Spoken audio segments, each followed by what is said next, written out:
Hello everyone, today we'll be talking about solving linear equations.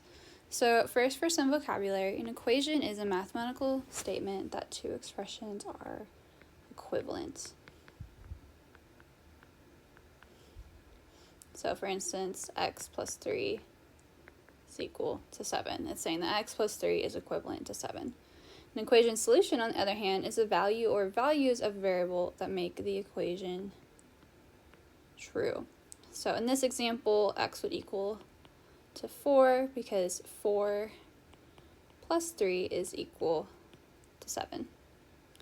And to solve an equation, we need to isolate the variable. So we need to get the variable by itself. And we can do this by using the properties of equality. So first we have the addition property of equality, and that states that adding the same quantity to both sides of the equation results in a true equation.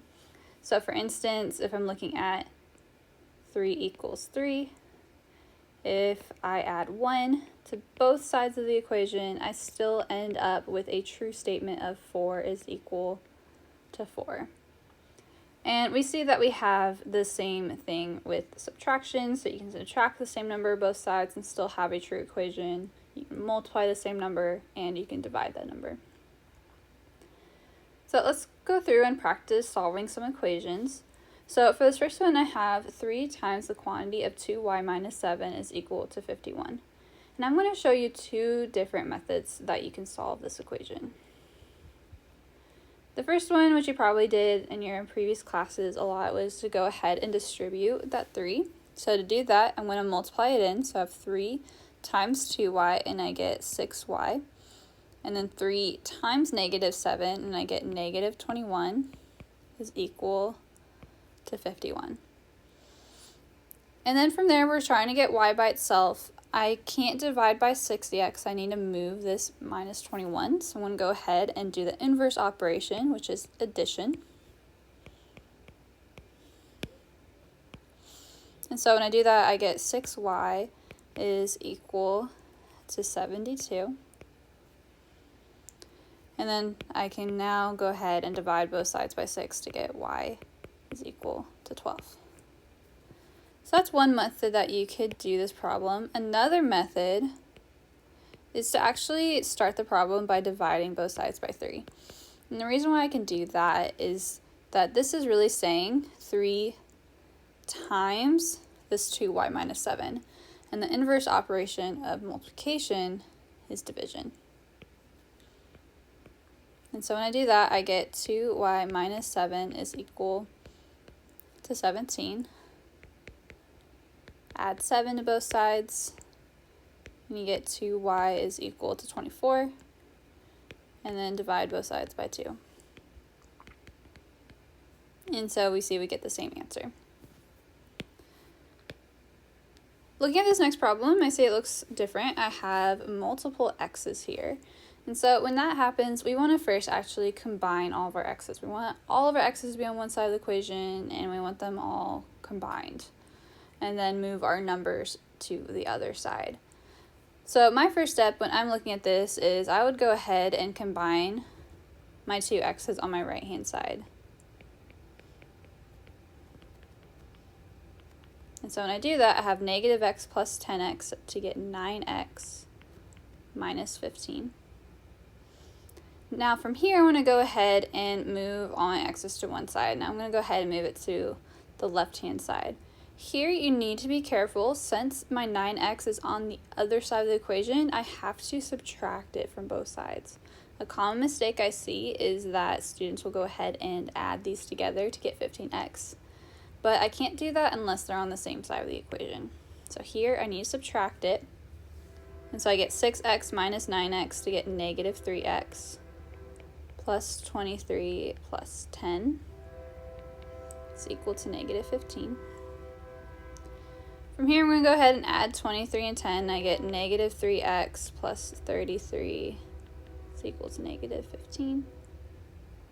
Subtract 33 from both sides now.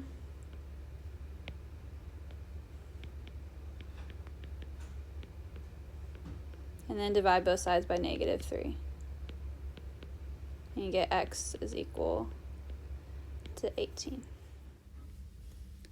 Now for this next problem, we have 6/5 w plus 11 is equal to negative 7. And so similarly to the other problems that we did, we want to first subtract 11 from both sides.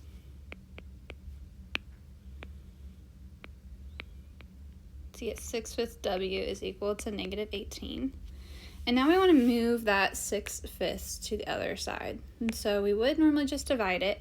However, when we're dividing fractions, what we actually are doing is multiplying by the reciprocal. So I'm going to multiply both sides by 5/6. And so when I multiply 5/6 times 6/5, I get 1. So I end up with just w on the left-hand side. And then here, multiplying across, you can really put a 1 underneath the negative 18. You get negative 90 over 6. And so when I divide that, I get w is equal to negative 15.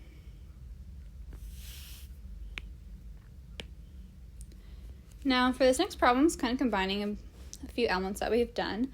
I see that I have two different p's on the left-hand side, so I do want to combine them. However, this p has to be distributed with the negative 8 first. So I'm going to go ahead and distribute this negative 8 inside first. And when I do that, I get negative 8 times 3 to get negative 24. Negative 8 times negative p to get plus 8p. It's equal to 53. And now I can go ahead and combine my p's. And so 3p plus 8p, I get 11p. Minus 24 is equal to 53. Add 24 to both sides. And I get 11p is equal to 77. And then I'm going to divide both sides by 11. And I get that p is equal to 7. Okay, we'll just do one last one for this video. Here I have negative 3x minus 17 all divided by 4 is equal to negative 29. So normally when we're solving equations, we would go ahead and add what's subtracted first. However, I have that 4 is dividing both of these terms. And so in this case, I need to move that divide by 4 first. And so I'll do the inverse operation, which is multiplication. So I'm going to multiply both sides by 4. And so that gets me negative 3x minus 17 is equal to 29 times 4. I get 156.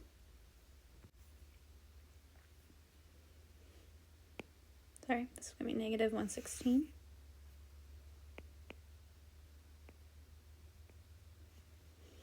Add 17 to both sides. And we get negative 3x is equal to negative 99.